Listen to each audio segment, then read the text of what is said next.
We're back, and in the case that you are wondering where did Katie disappear, don't worry, she would come back. But with me now is Macauley Peterson. If I remember it right, one of the last times where we met, it was in Istanbul in 2012. At that time I was winner of a World Open, and you were writing an article for Chess Life. That's right. Well, sometimes some water passed down the bridge since that time, so tell us now, what are you doing at this moment? Well, that was during my freelance period, and we had a very nice cover of that magazine, as I recall, up on a roof. Yes. And then I moved to Hamburg and spent 4 years at Chess24, the startup there, but now have recently moved over to become the editor of the English news at ChessBase. Ah, this is wonderful. Also in Hamburg. How long are you on this job now? Since July, so okay. It's very recent. It's very recent. Yeah, so, and I was not out partying with Joe Bava last night. I just want to make that clear, but yes. I am glad that you are recovered, and I hate to see the other guy. So now actually all those guys who are reading this ChessBase magazine, online news, all this kind of stuff, you are the guy who runs it. Yes, I am wrangling the writers and editing and keeping track of things. But one of the reasons why, of course, you invited me is that a few days ago we had a very long feature about the candidates, and specifically the qualification, the road to the candidates. Yeah, this is what I wanted actually to talk about, because I was saying on the show that for those guys who are this rating 27, 18, 90, whatever, that rating is expensive. Yeah. And it matters a lot whether they, let's say, lose 2-0 or 1.5-1/2, or they lose it in a tie breaks. But I did not do any exact research myself, so maybe you can inform us on this. Sure. Well, so basically there are various ways to qualify for the candidates, and the World Cup is the one that takes the most priority. So if you are a player who can qualify via more than one route, for example, playing the World Cup or by rating, we have the example of Wesley So, then if you were to reach the finals in the World Cup, that's how you would get in. And that would mean that someone else could qualify by rating. Okay. So it's an interesting situation for So in particular, because he is right neck and neck with Kramnik and also within a point or two of Caruana. The three of them are extremely close. And there are only 2 spots available by rating.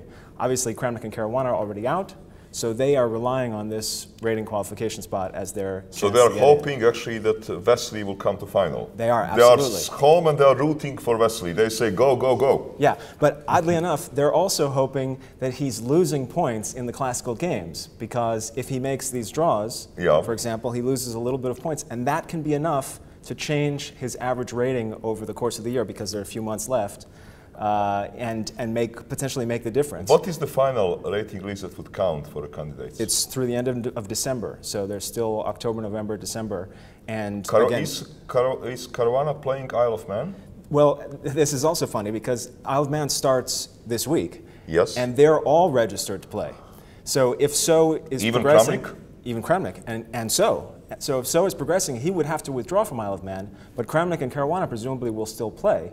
And so you have this situation where, you know, this is an open tournament. Okay, yes, it's an incredibly strong one. All of the elite players are playing. Even Anand Carlsen was the big news this week, joined. But the 3 guys really in the rating game are those 3 you mentioned. Right. So other people are not really in the game. Right. So the question is, can they gain rating points in Isle of Man, or is the fact that it's an open a risk that maybe losing rating points? It's a risk, of course. You would think so, yeah. How does Nakamura fare in all this business? Well, Nakamura's last chance basically was for Grishuk to make the finals. And the reason for that is a little bit complicated, but Grishuk is now in 2nd place in the Grand Prix, which is the 2nd priority for 2 spots getting into the candidates. Right now, Mamedyarov and Grishuk are leading, but they've both finished the Grand Prix. They've played all 3 tournaments. So they will not play this one in Spain? They will not play that. But there are several other players who can catch them, one of whom, for example, is Ding Liren, who's also playing here. Okay. Now, Nakamura's only chance, and it was extremely far-fetched chance, would be if he had somehow, he's also playing in Palma, if he somehow won that Grand Prix tournament, he could theoretically get enough points that he could qualify if Grishuk was out of the picture. But only if Grishuk was out of the picture. But Grishuk is in the picture. Well, he doesn't, right, because he's eliminated from the World Yeah. Cup. Yeah. So that means that basically for Nakamura, some crazy theory will need to apply. Well, he would have to be the wild card organizer nominee, would be his only shot. shot. But since candidates is going to be in Germany? Well, we don't know. I mean, I don't Is it going to be in Germany? No, we know it's going to be in Berlin. What we don't know is what that means, if anything, for deciding the wild card spot. This is probably true. Yeah, this is probably true, because there could be many sort of reasons. So since you're now here, anyhow, and I'm now sort of a journalist and you're a guest, let's put it this way, make some prediction. Well, about this round, about overall winner. Okay, make some calls. I think the most interesting thing about this round and potentially tie breaks is that, well, most of these players, this is it as far as their chance to qualify for the candidates. So for MVL, he must pass here if he wants it. Well, MVL has an outside chance at the Grand Prix, but it's not a very high chance. And how is he doing with rating? He's out with rating, yeah? Also, not theoretically impossible, but he's not among those top three, so it would be very difficult to see how that would work. He would have to basically, win all his remaining classical games in the year, and other people would have to have a meltdown. Okay. But so more or less, yeah, that's the case. Although still more likely than it's not impossible that he could qualify in the Grand Prix. Aronian, however, has to reach the final here. That's his only chance to qualify. Okay. And he's looking very good. He's looking very confident. He's looking very focused. So I mean, I would say I think obviously he's in a very good spot to win and go on to the semifinals. So you're saying that Aronian will reach final? I think it may be Aronian's year. Yeah. And what do you think? Is he going to meet in a final MVL or maybe Svidler or so? Well, you like to put people on the spot, I know. Yeah, make a call. I hate making predictions, really, because they're inevitably wrong, and then, what, so it's... It doesn't matter. You can say, I didn't want to make a prediction, but there is this crazy guy in the studio that was pushing me to do it, and what to do. Look, he was partying last night, and... So, who is Aronian going to meet? Okay, well, it looks like this match is probably going to go to tiebreak, would be my guess. Yeah. And then it can really be anybody's game. We know Svidler has been incredibly impressive in the last World Cup, including in many tiebreaks, reaching the finals. But MVL, has a very strong reputation in rapid and blitz. So, yes. So that's a tough one. I would say slight edge to MVL. Okay. And do you think that Fedoseev is going to pull another surprise out of his hat after eliminating Nakamura? I don't know Fedoseev very well. I don't think we've actually had a chance to meet yet. I just arrived yesterday. I've been following him a little bit this year, but he's still one of these newcomers relatively to the elite level. So it's really hard to say. I do notice that he's extremely confident. And he looks confident, yeah. And he sounds confident when he's been interviewed. I mean, that's a very significant factor in this kind of a tournament. When you really have to have this incredible self-belief and confidence to be able to... He's having a very strong second. Yeah. I mean, his second is Halifman.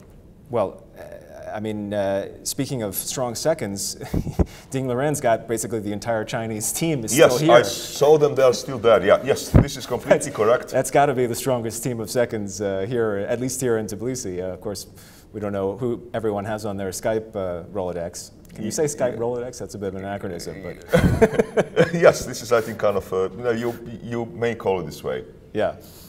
But yeah, unlike many of the Russian players who have left after their elimination from here, many of the Chinese players have stuck around. So that's also an interesting thing to watch. But Ding, one of those guys who has chances in the Grand Prix. So this is not, this is not his only avenue to qualification. Okay, but that means that actually a number of those guys, like for example Ding Liren, actually are doing kind of quite well because they are in the game on the couple of spots. Yeah, absolutely. You want to have more options. Yeah, so he's sort of doing kind of fine. Yeah. And that means that also actually what you are just saying, that actually Caruana and Kramnik, they are taking reasonable risk in Isle of Man. It is an open tournament. Come on, you can lose 10, 15 rating points. Yeah, and they can't afford to lose those points. I mean, especially if it does end up dropping out. and doesn't reach the finals, Yeah. then if they lose suddenly 10, 15 rating points in Isle of Man, that can really affect the average ratings.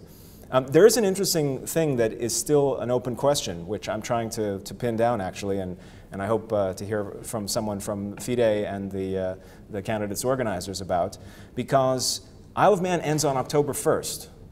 Now, normally speaking, the FIDE rating list for October would come out the day before. Yes. In which case it couldn't be rated for that. But there have been some cases in the past where a tournament that was rolling over a month by a day or something, they would hold the rating list back in order to have it included. And this could end up being extremely consequential because that extra month of average rating calculation could really make the difference between one guy or another in the candidates. This is actually a good point. So it's really important that this be made clear, I think, before Isle of Man starts. Can it be done that they simply count all the games played in September, and this one game played in October that gets rolled over to next ELO list? Well, that would be really more of a question for the rating commission. I don't think that's how it's usually done. It is not how it's usually done. This is correct. So I'm sure there are regulations about this, and there probably are even some regulations about when they would hold it back to get a tournament in or not. I mean, I would hope it's not sort of on the whim of some particular person or set of people, but there's actually a rule about it. Well, they're having this rating commission, so I guess that rating commission will need to decide. Yeah, I mean, my guess is that the rating list comes out when it comes out, and if the tournament's not over, it's not rated, and then it is rated for November. This would be logical. Yeah. This would be logical. Normally speaking, it should be rated for 1st of November. Yeah, but this is, again, really important to know, and important for the players to know, too, because, I mean, you kind of want to have it clear. The other thing, of course, you have the wild card spot. So it would also be logical to say, okay, the wild card spot goes to the next highest rated because they're so close. I mean, it's almost like a meaningless distinction to say, the average rating of the guy is 2805 and 2804. Yeah, but wildcard also has to do a lot with the organizers, with the sponsors. Obviously, it is a candidate, so you cannot give a wildcard to person X. Yeah, I mean, it has to be, there should be some justification. But who gets to decide? And what is the justification? I mean, the guy is 2805 average rating, and he misses by 1 point, and suddenly he can't be in the tournament. I mean, that's pretty tough to tell him. No, but I think that, for example, okay, guys, let's say 28 or whatever, but if you give a wild card to somebody, let's say, who is 2780, and there is some reason for it, could be sponsors related, could be playing style of a guy or age, okay. Such as life. Yeah. After all, it is a wild card. Well, it's certainly fair to say that no player can count on that. No player can count on this, because if player can count on this, then it's no wild card. Yeah, they need to use all possible chances that they have to qualify via one of the other three routes to it. Are you coming to Isle of Man as well? I don't know. At the moment, I don't have any plans, but it's such an exciting tournament and so consequential that, yeah, we'll see. Well, this is my last round of commentary here. I would go to Isle of Man, but as a player. Yeah. Well, you're going to have your work cut out for you, looking at the player list. Yes. Where are you on the player list? I don't know. You're probably not accustomed to being as low down as you there's this kind of amazing tournament, especially now because Magnus is playing as well. Yeah, exactly. Actually, Magnus is taking another huge risk. I mean, after voluntarily playing on this tournament, and it didn't go the way he was hoping to, obviously, he is now playing in an open event. Sure, although for him, a risk of what? A risk of his rating, a risk of reputation, maybe, but not a risk in the same way that. Though he has done this before by playing in Qatar. Yeah, it's not the first time he's played in an open. But this is, again, I think even stronger than Qatar was in terms of the number of top players, top 10, top 20 players. I think that this Open is going to be the strongest Open ever played. Yeah. In chess history so far. Yeah. So it will definitely be interesting to watch. Also, the final Grand Prix in November, because there are many scenarios. It's possible for Ding, it's possible for Rajabov. Again, marginally possible for Vachier-Lagrave to leapfrog Grishuk and Mamedyarov. And there's even one really interesting scenario where you could have Rajabov and Ding finish, I think if they finish shared third, then Rajabov would have 1 point more and Ding would be tied for the second place spot. in which case it would go to a tie-break scenario, and the tie-break scenario is in Ding's favor. Okay. This is interesting. So we are now, thank you, Macauley. We are now going to go back to the chess. So what is going to happen is that I'm going to replace you with a cat. All right. You're good with that? Absolutely. Yeah, it was really nice to be able to join you. And we're looking right now at an image of Ivan Sokolov.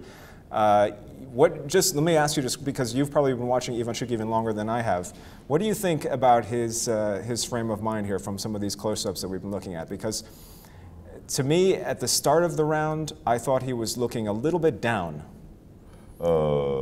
Even, you know... I don't think that he will make it. Why? Because position is too complicated to allow that speed of a play. So for me, only indication to justify his speed of play is that he has no nerves left. Yeah, yeah. All right, well, this of course is critical to watch, and yeah, very exciting, and thanks very much for having me. And Good. We'll see you soon. Yes.